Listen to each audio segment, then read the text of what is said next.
What's going on, everybody? Today we're going to be unboxing something one of a kind and incredibly cool. Let's do it.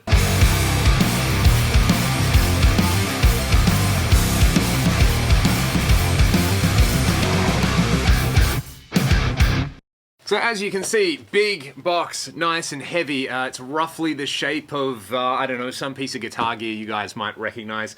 And I'll give you a little hint, it has come all the way from Malaysia. Let's do this. Alrighty. Got some scissors this time, as you guys well know. I'm well versed in the many different types of cutting implements, and I will try not to cut my fingers off. I've gone this far without doing that.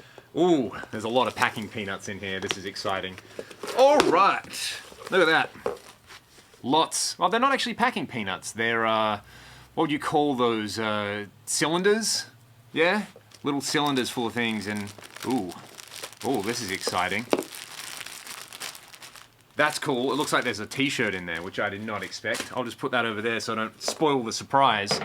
Although you probably already had the surprise spoiled because you've seen the title of the video. Just in case you haven't seen the title of the video and this video has just randomly come up, let's open this absolute beast. Maybe I won't tell you what it is in the title. We can leave the reveal for right now. Ooh, this smells good. And there's a very specific subgenre of guitar gear that we all know that smells good. That's not a guitar. All right, let's see. How am I going to do this? My God, I'm going to have a really fun time picking all of this up. Ooh. Oh, this looks good, this looks good. Although you guys can't see it, I'm just going to fast forward all of this. Okay, I think I'm making some progress. This is the back. This is basically shrink wrap, so I'm going to pull this off. Ah, the smells of new gear. Really, something that unfortunately does not last. What does this beast look like? Oh my God. Oh my God, yes. This looks so cool. So cool. Wow.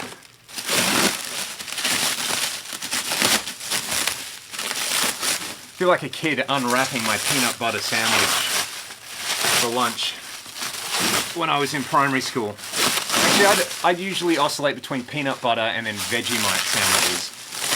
And the Vegemite's definitely an acquired taste. Whoa! Oh my God, this is beautiful.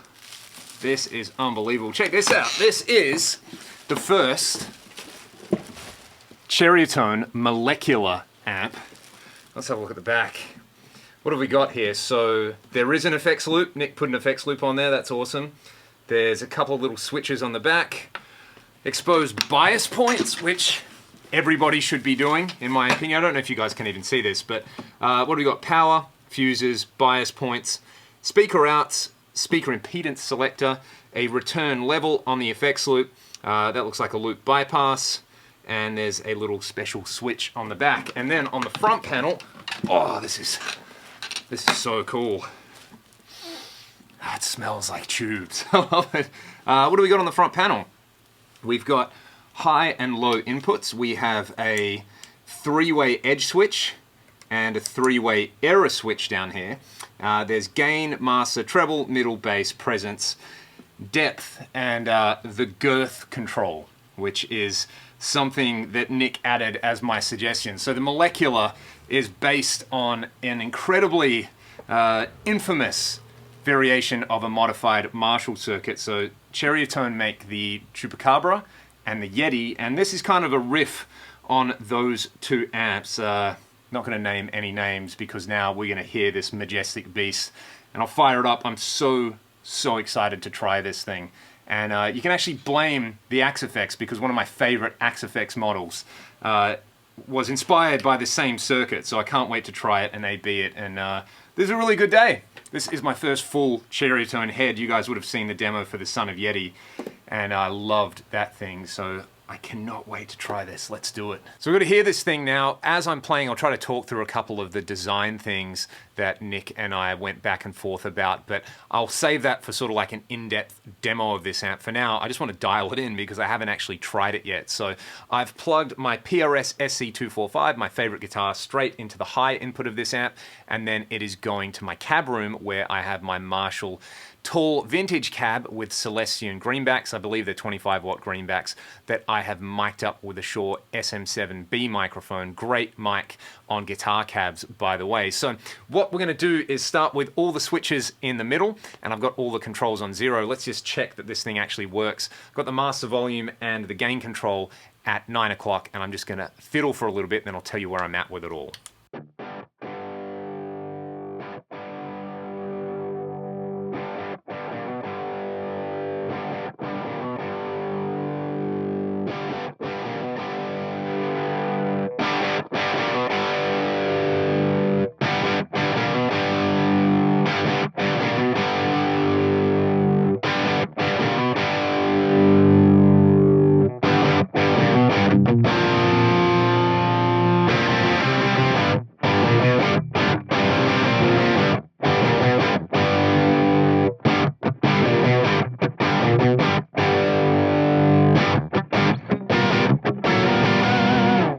Alright, so I've got the treble and the mids basically at noon. I've got the bass just below noon. Same thing with the presence, and I've just got a tiny bit of depth in there.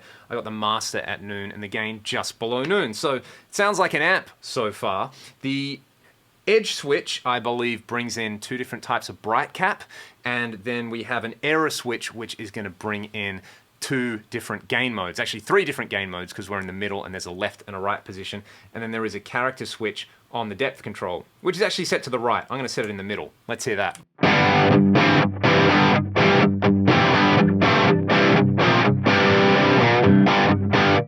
Now, the control that I'm really excited to try on this is the Girth Control. And what is Girth, you ask? Well, it's a negative feedback control. If you don't know too much about negative feedback in amplifiers, essentially as you turn this control up, it's going to make the power amp response a little bit more linear. That's a very simplified version of it, but let's do that. I'll turn the Girth Control up as I play.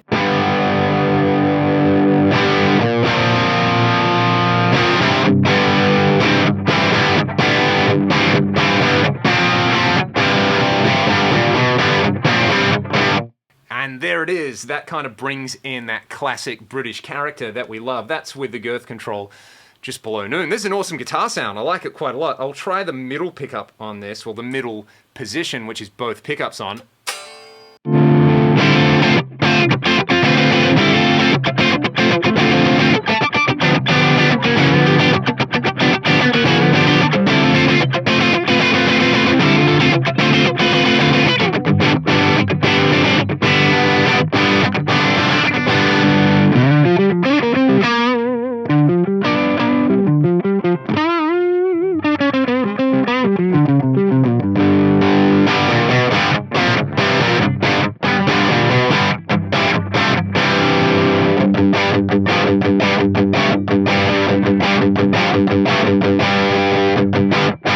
It's got that sort of late 70s, early 80s Marshall thing going on about it. That's cool. I like that. Let's play around with the edge control. This is to the left.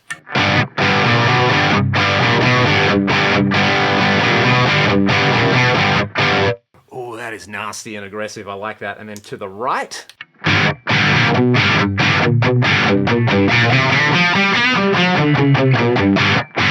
That is way, way nasty. Maybe a bit too nasty. I think I like that to the left on this mode. All right, let's have a listen to what the edge control does. If I remember correctly on the Son of Yeti, this on one side is saturated and then on the other side is even more saturated. So let's try it to the left.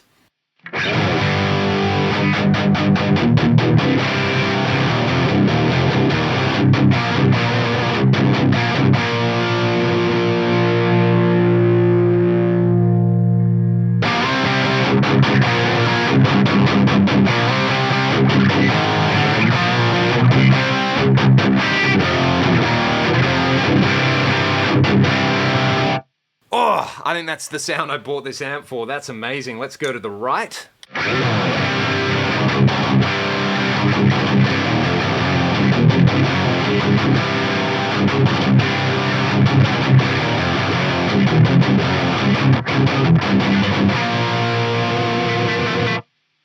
Wow, that is even more saturated. I think I like it to the left just a teeny weeny bit more. Let's bring in this character control in the power amp section. At the middle, at the moment it's in the middle.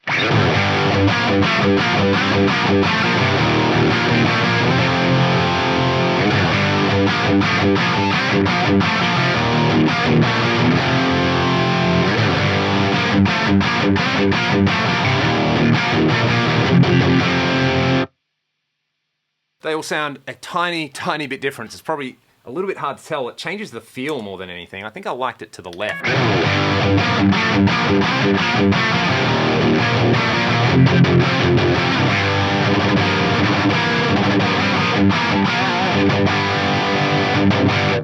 So that is, yeah, that's pretty much bang on what I wanted out of this amp.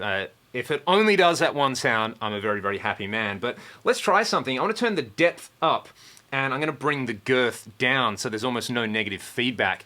And that should kind of get us into that sort of Messer rectifier territory. Obviously, it won't be exactly the same, but it should have some of that like boomy fizz beast thing going on. Let's hear this.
Pretty cool. It's not quite like a dual rectifier or something like that. I wasn't really expecting that, but it can definitely get you into that sort of more modern territory. I think for all of these sounds, I like the Girth Control higher. So I've got the error switch to the right. I've turned the master volume up quite a bit on this one. So what I would do is let's try Girth at like 1 o'clock, depth maybe at 3 o'clock, presence 3 o'clock, 11 o'clock. What am I talking about?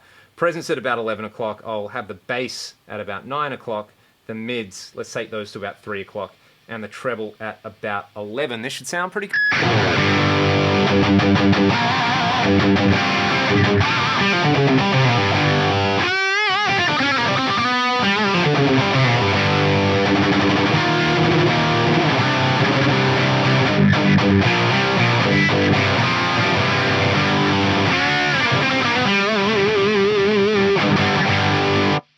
And let's try that with the error switch to the left. I'll just bring the master down to compensate.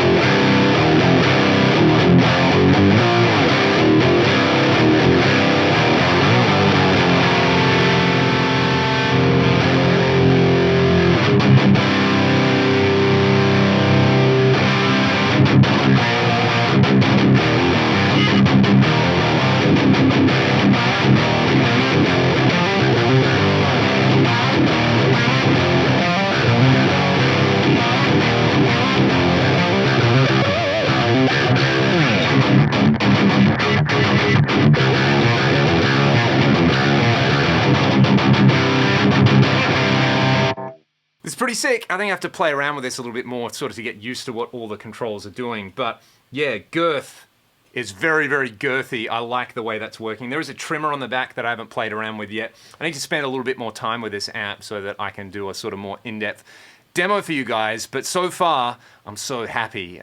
This runs at about the same price as the Yeti and the Chupacabra. It comes in 50 or 100 watt versions, and hopefully by the time this video is up or not long afterwards, you should be able to order one of these for yourself. So a massive thanks to Nick from Cherrytone for putting up with all my requests over email. I think we sent about 80 or 90 emails back and forth, kind of getting the spec on this. And then once I was happy, he spent a whole bunch more time sort of tweaking this and really getting it to work, and, you know, playing around with where certain wires go to keep the noise floor down. And I really have to say thank you so much to Nick. I'm so impressed. I knew that he made great stuff because I've tried a bunch of Cherrytones before, but actually having like a custom design made to order, having the first one off the production line, is a pretty amazing feeling, and I'm very #blessed for that. So thank you so much, Nick, and thank you to you guys for watching this video. You can head to Cherrytone's website to check out their whole range of amplifiers, and